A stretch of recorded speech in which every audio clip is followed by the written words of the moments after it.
Welcome to Incredible Lab channel. In today's video, I am going to show you how to reset keyboard settings in your Android phone. Today, I will show you two methods that you can use to reset your keyboard settings. Now, for the first method, open up your keyboard and then tap on this gear icon to open up your keyboard settings.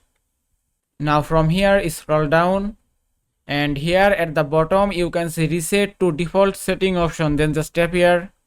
Then tap on reset keyboard settings. Then tap on reset again to confirm it.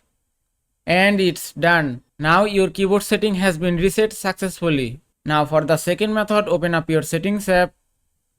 Now from here, scroll all the way down and then go to general management. After that, go to keyboard list and default.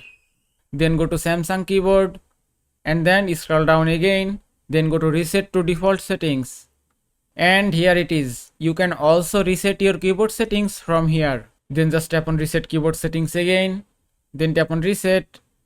And that's it. You have successfully reset keyboard settings in your Android phone. I hope this video was helpful. If it was, please give it a thumbs up and don't forget to subscribe.